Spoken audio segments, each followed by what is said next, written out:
Great day, man. Beautiful weather. Obviously cooled down a little bit for us. The sun came out there at the end. Appreciate the good Lord for that.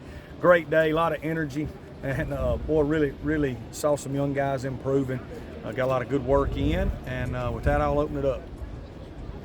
I know I asked about Ethan Crawford yesterday, but I got one more question about Okay, him. go for it. Just kind of bigger picture. I mean, what has he just brought as a freshman, and why was he kind of targeted as a recruit? Yeah, so he was targeted as a recruit because he was probably going to be the player of the year in the state of Alabama until he tore his knee up there at the end of the year. They had a great chance to win the state title.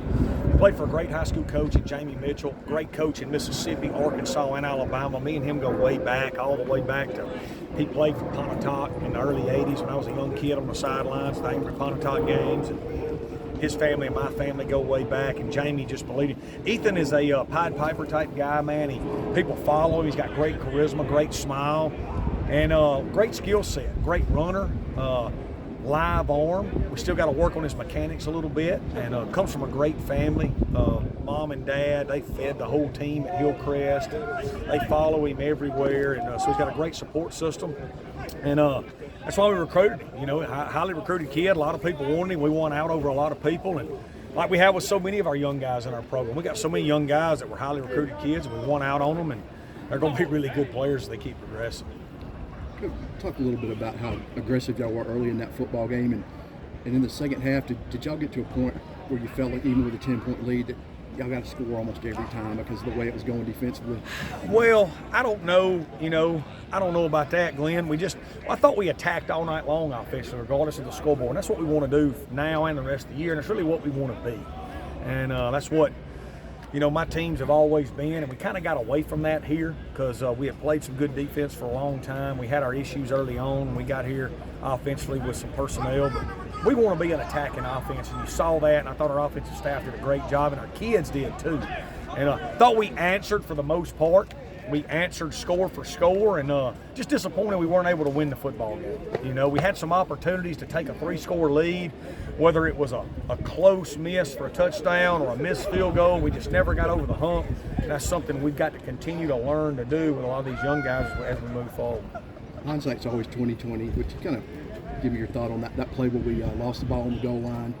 And, thought to just run it and punt or just be aggressive? Now, yeah, but we had a guy wide open for a first down too. In the play before we got a first down, we got a penalty on a bubble screen, blocking on a bubble screen, which was devastating because we'd have been first down moving the ball with a 10-point lead, and we got to get good enough where we can overcome a call that doesn't go our way.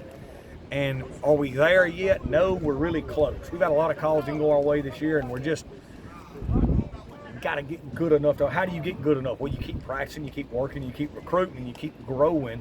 And I think we're getting really close to getting over another hump there. Speak to Kenyen Clay a little bit, starting to fulfill some of what we saw, and you can almost see him getting confidence. No doubt. Well, you saw Glenn. You're with us all the time.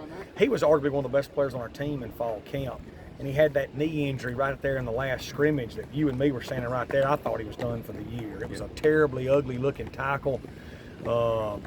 Kind of speaks to what a freak he is that it wasn't. And he's able to come back from that. He's fully healthy now. He's doing some great things in the kicking game. He's going to be a really good football player for us moving forward. We're excited he's back healthy and rolling. Kind of getting into that season now where you're coaching football, but you also got to focus on recruiting. What are you kind of looking forward to in this final stage, this recruiting class? Yeah, and then, man, we're always recruiting.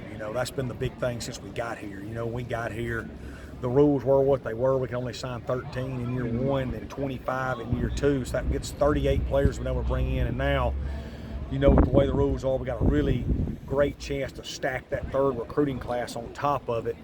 And like we talked about, we got 57 kids scheduled to be back that'll be here 3 years or longer. We've got a really good high school crop committed. We'll probably stick with that. We might add 1 or 2 more high school guys. We got a good transfer group right now, but we'll add to that significantly. We'd like to bring in at least 15 guys at mid-year, 15 to 18. And, I think we're moving in a great direction.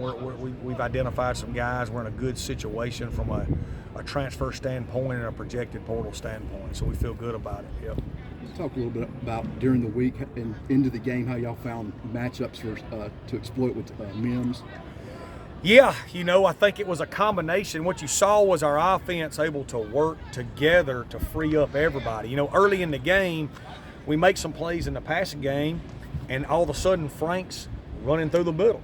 Then all of a sudden Frank starts running through the middle, and now Ty Mims is one-on-one in the passing game. And that's the way offense is. You have to be able to, when you get a one-on-one, you have to make a play. Well, now they have to go 2-on-1 on that guy. Now this guy's got a one-on-one.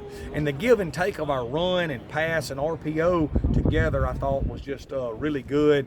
And then we just got to find a way to keep it going and finish that game out. Not really football related, but did your young men get a chance to enjoy the beauty that is that part of the country, stuff they've never seen before? I guess, man. You'll have to ask them. We're so focused on us and getting better, Yeah. Glenn, and trying to get a win that that's kind of the bunker we're all in together right now. Jay Stanley, is there any update or information you can share about his status? Yeah, so Jay, he's playing with that broken hand. He's got a cast on him. He's got an MCL injury in his knee, and he played through it last week like a warrior. We expect him to play again this week. We're going to take care of him. He's played a lot of football, and he's playing hurt and doing that for his teammates and for himself. But we expect him to play again this week. Yeah. What are you expecting for ULM? Yeah, a team that's had a season very similar to us. They've lost a lot of one-score games. Their record could be a whole lot different. And, they try to establish the run. They've got good play action off of it. They've got some receivers that can do some good things like we do. Defensive, they got a defensive coordinator, Coach Koenig. Unbelievable resume. I've known Coach Koenig for a long time. Did a great job at Troy. Helped them, bounce from Troy to West Virginia when Troy went over 10 games so many times. Then he was a D coordinator for Ron Zook at Illinois when they were like 7th in the country in defense. He was at North Carolina when they were so good. So just an unbelievable resume from a defensive coordinator standpoint, one of the tops in the country. So they do a lot of hard things to get ready for, and they utilize the personnel the best they can, and I got a lot of respect.